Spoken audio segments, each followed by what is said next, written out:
Hey everyone, this is Dr. Drizzle and welcome to the National Parks Expedition Challenge. Today we're at the Jimmy Carter National Historical Park in Plains, Georgia, standing in a classroom that he actually was sitting in middle school. But I don't know all the details, but my friend does. So thank you so much for joining us today. This is Marley. And Marley, now you have a different path to the National Parks site. Can you tell us how you got here? Absolutely. Well, we're actually standing in the State School of Georgia. And so as a teacher, I work for the Georgia Department of Education, and I am assigned as a partner to the National Park Service. So I work for the National Park Service and the Georgia Department of Education's Social Studies Curriculum Department. So I have an awesome job because I serve two different entities, but I put them together and have a partnership, and that is my job, is to teach children all over Georgia and the United States and the world, I guess, through our platforms now about Jimmy Carter and his legacy. Well, how long have you been here doing this? I've been here for 5 years now doing this program. I'm thinking you love it. I absolutely love it. I was an elementary school teacher prior to this, and this opportunity came up, and it was actually an opportunity for me to come back home and work here, and it was a dream come true. Well, that's a fascinating journey. A lot of times when we're talking to the national parks, they come in through history tracks or biology tracks or photography or Peace Corps, but you actually came through the education system, which Yes. gives you a lot of credibility as an education specialist. Yes. And we're in a classroom right now. I want to just back up for a minute so we can see this quote. Always do your best. One of you may grow up to be president. So in case kids have not caught on yet, we're at a presidential site. So Yes, tell us a little bit about this place. Well, I want to tell you specifically about this quote. This is a quote from Miss Julia Coleman, who was the beloved teacher of then Jimmy Carter and later President Jimmy Carter. He actually quoted her in his inaugural address. And the quote was, "We must adjust to changing times, but still hold to unchanging principles." And that was a quote of his beloved teacher, Miss Julia Coleman. Miss Julia was the teacher here for over 50 years, and she was a principal here as well. But when President Carter and Mrs. Rosalind Carter were in school here, she would actually walk these halls and come in, and she would ring a bell because there was no electricity here for when President Carter was a young student. But she would walk the halls every morning, and she would stick her head in the doors, and she would say, "Study hard.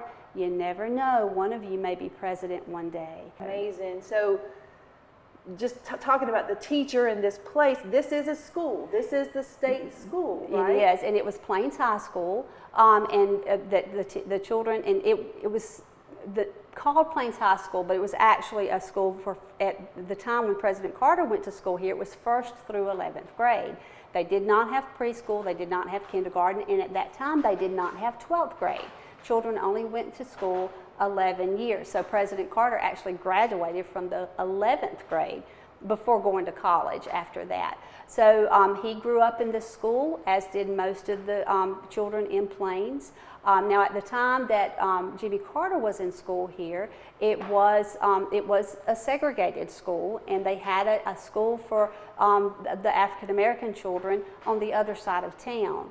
And then later they did desegregate, and that meant that all of the children in the town came to school together, which was wonderful in the 60s. They did do that. So, but at that time, it was Plains High School, and the children in 1st grade through 11th grade went to school here. And President Carter graduated from here, as did his wife, Miss Rosalind Carter. So as we travel around this building, what are we going to find besides this classroom? Well, in this building, you're going to, when you enter through the front doors of the building, the first thing you'll see are quotes actually from Miss Julia Coleman that you can see over the desk. We have the auditorium, the same auditorium and the chairs there that when President Carter was in school here, they would go into that auditorium every morning, and they would have devotionals, they would have announcements, and that sort of thing. But as you walk the halls, the classrooms now have been converted into a museum. And when you go through the museum, you're going to see, you're going to start out by seeing scenes from the farm, the boyhood farm where he grew up, and scenes of Plains, Georgia, the town you're in, Plains, Georgia. And you'll walk through and you'll learn about his campaign, and you will see actually a replica of the Resolute desk, which is the presidential desk, and it's pretty exciting. You can sit at that desk and pretend that you're president. There's a voting booth there, and you'll see a lot of information about when he was president. And if the students don't know, he was also a Georgia state senator and governor of Georgia prior to being president of the United States. So he came up, he held many offices, not just the president, not just president. But you're also going to see, I like to tell students that Jimmy Carter was president for only 4 years. But he is 96 years old, so 92 of those years he did something else with his life. And since he's been president, he has really, through the Carter Center initiatives, he has helped millions of people around the world through his initiatives. And because of those, he also was awarded in 2002 the Nobel Peace Prize. And you can also see the bronze version of the Nobel Peace Prize in our museum. So there's a lot to see here and a lot of information to get. And we are only one, the Plains High School, we are only one part of 3 different sites within our National Historic District. Okay. We also have the depot downtown, which was his campaign headquarters, and then the Boyhood Farm, which is about 2 miles outside of town, where you can go and see the home that he grew up in and and walk around and tour that farm. Hey kids, sorry to interrupt the interview, but we just found out that we're going to be able to go and tour the farm with the superintendent here. So let's go. We are so excited to be able to visit the boyhood farm of President Carter. James Earl Carter Sr. and his family moved into this farmhouse in 1928. The house was heated by fireplaces and wood stove and did not have running water or electricity until 1938. The Carter family lived in this house until 1949. Jimmy enjoyed spending much of his time outdoors, but his bedroom was the place where he kept many of his collected treasures. Postcards, letters, and souvenirs sent to him by his Uncle Tom Gordy, who was in the Navy, sparked dreams of faraway places. It was his Uncle Gordy who inspired him to join the Navy after school. After getting home from school each day, the Carter children would stop by their mother's desk where she would leave chores for them. During the evening, the family gathered around the battery-powered radio following the evening meal to listen to favorite programs, news, and sporting events. Sometimes, Jimmy was allowed to stay up later to listen to radio shows and music. They didn't have to worry about food because they grew and raised it on the farm. The wood stove kept them warm in the winter, but boy was it hot in the summer. The family was so excited when they got an in-house bathroom. No one even complained about bathing in the cold shower. There was a very unique shower head, a bucket with holes in the bottom. There were several barns and sheds on the Carter's farm. They had storage sheds, a milking barn, a harness shed, a pump shed, and a large barn. The large barn was considered to be the gathering point of life on the farm. You'll have to visit to find out more stuff, but a special thanks to Park Superintendent Jill Stuckey for taking us on an after-hours tour of the farm. Did you love it? I know that I did. Now, back to our regularly scheduled interview. So obviously the 4 years that he was president was a very remarkable thing, but as you said, he did so many things after that and still does so many things. Right. Can you tell us a little bit about the initiatives that he's participated in? I'm particularly interested in the Habitat for Humanity because I was able to help build some of those houses back in the day. So tell me about that. Absolutely. Habitat for Humanity is an organization that is very near and dear to President and Mrs. Carter's heart. They believe that they believe that all people should have, with Habitat, should have fair housing. All people should have decent housing. All people should have the same opportunities as everyone else. And they felt like through the Habitat for Humanity, that is a program, if your students don't know, where you people can, through helping and through partnerships, they help build houses for low-income families, but the families are actually a partner with the build. They actually help to build those homes. And President and Mrs. Carter have been a part of that program for many, many years. Are there any special stories or things that you've heard that made him even more approachable to the people? It's not unusual to see them downtown eating at the restaurants or taking walks. They love to take walks in the evening, and it's not unusual to be riding down the road and see President and Mrs. Carter along with their Secret Service walking down the streets of Plains. This is their home. They came back home after they went to the White House. He was in the Navy, then they were in the White House, but instead of going somewhere else, he came back home. He came back to Plains. I think one of the main things about him is if you see him downtown interacting with the local people of Plains, they're going to call him Jimmy because they know him as Jimmy. They grew up with him. The people that are still here in town, they went to school with him. They grew up with him.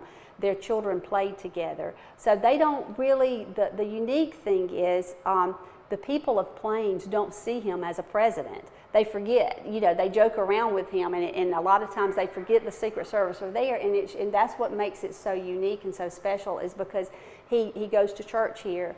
He teaches Sunday school when he can. He came back home, and I think that endeared him more to Plains because he could have gone anywhere in the world after being president. He could have moved to a larger city. He could have lived in Atlanta. He could have done whatever he wanted to do, but he chose to come back home to live here. That's such a neat story. So he grew up here. He did. And then he became a senator. He did. And governor. So he moved to... After graduating from high school, and then from college, he actually went into the U.S. Naval Academy. Okay. And so he served in the Navy first, and he was on a nuclear submarine. He actually served with Admiral Hyman Rickover, who was in the nuclear submarine program. So he actually was a nuclear physicist in the program. And I want to tell your students out there today that when Jimmy Carter was a young boy, he won the award in Plains High School for reading the most books of any student here. It still is an avid reader to this day, so he was an excellent student. He worked hard and he read a lot, and that was the days before, of course, any internet or anything like that.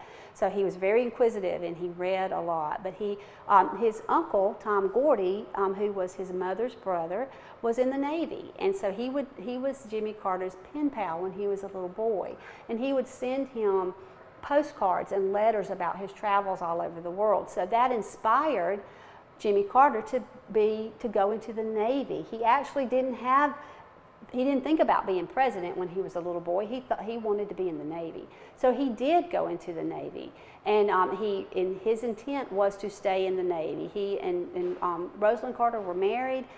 They were raising their family. He was traveling, but his father, Earl Carter, passed away at 58, and he had a family business here. He had the peanut warehouse business, and his mother was left here with the business, and his youngest brother Billy, who was too young at the time to run the business. He was a teenager, and so Jimmy Carter made the difficult decision to leave the Navy and come home to serve, to take over the family business and to come back to the community. And when he came back to the community, he realized how active his father, Earl Carter, had been in local politics, like school board and that sort of thing. And his father had actually been a legislator in Georgia, and so he was inspired to follow in his daddy's footsteps to try to make a change. Jimmy Carter went into politics to make changes, not to be a politician. He knew that things during that time were not equal. He knew that he saw that in the beginning with the school board, when he saw the differences in the education that minority children versus the white children were getting, and he knew that was wrong, and he thought the best way to make changes was to become a part of the political process. Right. He is the farthest thing from a politician you can find, and a lot of people have always said he was too nice to be a politician, and I tend to believe that a little bit, but he went into politics to make a change. And so he started at the local level with school board, and then he went to the state level with the Georgia legislature, and then he ran for governor. And another thing I want to say, and he wasn't always successful in his runs for political office, but when he lost, he tried again. And that's another really important thing that I want our students to know, that just if you lose one time, don't ever give up. You try again, and you try harder, and you make the changes that you need to, and you might be president one day. So he eventually, after being governor of Georgia, he decided to run for president. And I actually remember, as a child, I remember the day that he announced that he was running for president, and I actually wrote in my diary, because my parents went to Atlanta for him to make that announcement, and I wrote in my diary, my mama and daddy are going to Atlanta today because Jimmy Carter is announcing that he's running for president or something, and I still have that I still have my childhood writing in a diary where he did, but he did announce. And he ran for president, and obviously he won, but it was a grassroots effort. He won the presidency by knocking on doors, and he had a group of his friends. He actually just got his friends together, and they formed an organization. They called it the Peanut Brigade, and they actually went door to door, and they knocked on doors, and the politicians of the era, they really didn't pay a lot of attention to Jimmy Carter because they were busy building their platforms and among themselves, but he was going behind them, and after a while they're like, who is this Jimmy Carter? And they realized, uh-oh, he's making some headway here, and people were ready for a change. That was right after President Nixon had in the Watergate scandal, and people were ready for a change, and so Jimmy Carter was that change for them. And so we knocked on a lot of doors, and he ran a campaign from Plains, Georgia, right at the depot downtown. He had just friends, and thousands of people started coming to town, and it was amazing. So Marley, I heard before we started from one of the other park rangers that President Carter loved the whole idea of sustainable energy before it was even cool. Yeah. So tell me about that. Absolutely. Actually, President Carter got in a little bit of trouble about this when he was in the White House because he would have fireside chats, and he told the American public that they needed to put on sweaters and lower their thermostats. And there were gas shortages during his time in office, but he was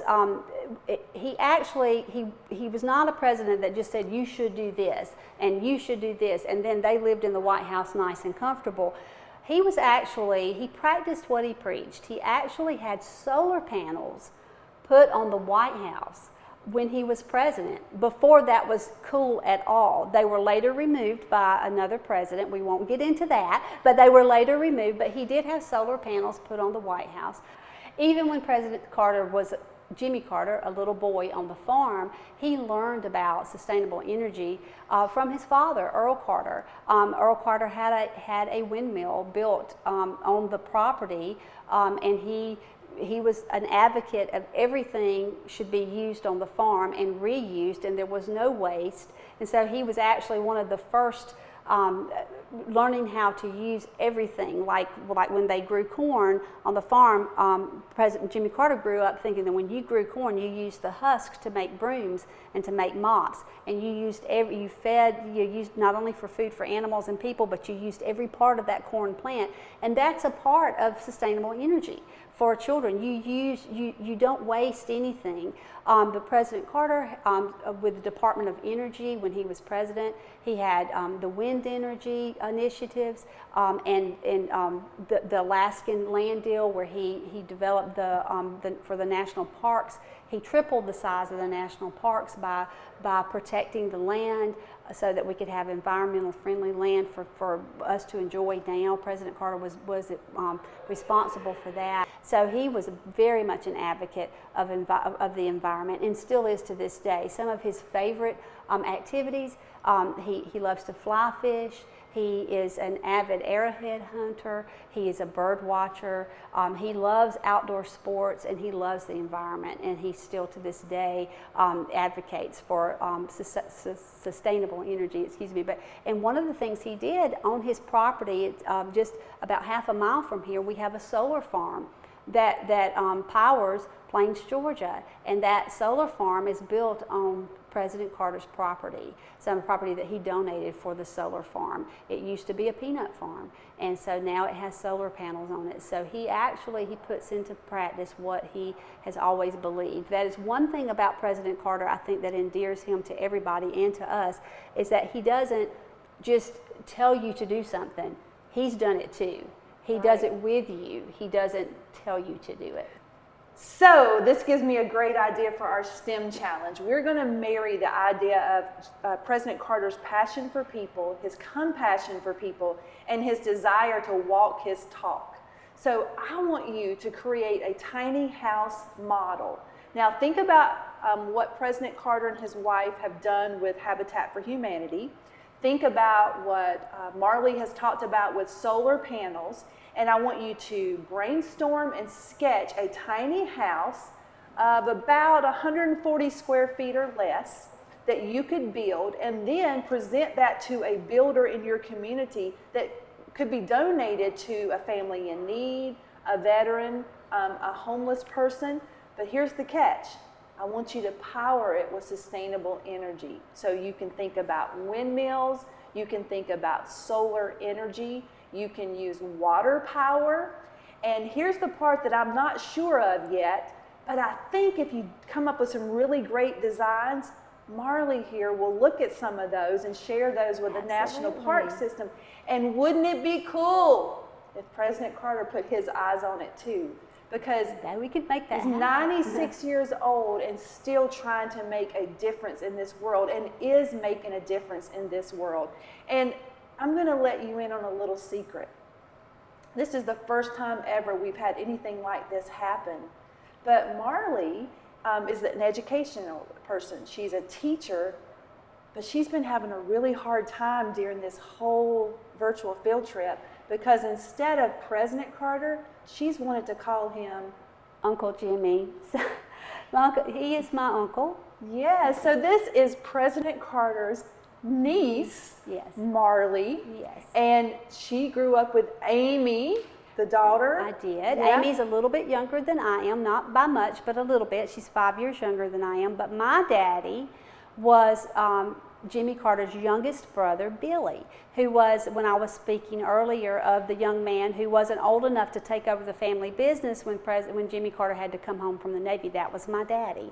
He was a young teenager when my grandfather actually passed away. So it has been hard for me to say instead of my granddaddy, and it has been in my Uncle Jimmy. So I do, and Uncle Jimmy is very passionate about education, and he loves what we're doing here. And I email him, and I send him ideas about things that I'm doing, and he's never said no to anything that I've asked. So he is. So it's been an opportunity for me to tell the world not only about my family's legacy, but most importantly about President Carter's legacy, because it isn't just that he was president, like I was saying earlier, it's everything else that he's done.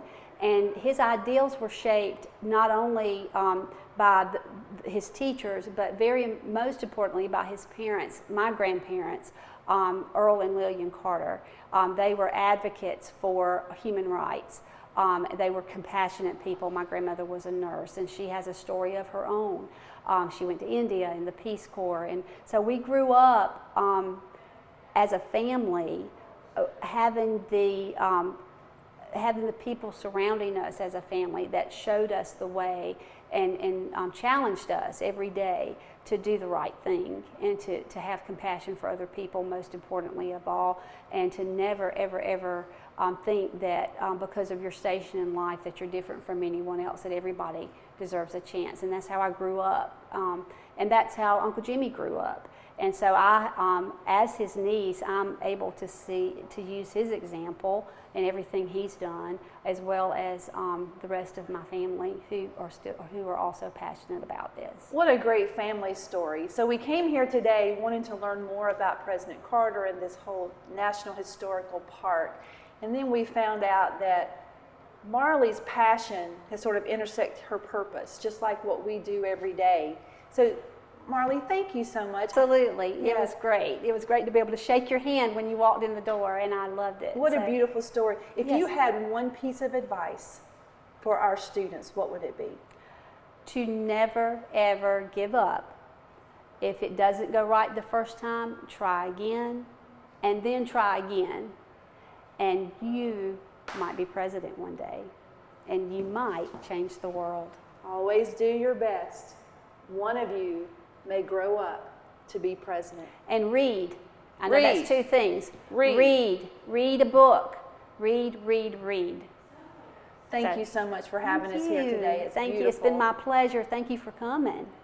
So kids, we can't wait to see what you create. Make sure you tag us on Twitter at Dacian92. You can also tag the National Park here. We're running it across the screen.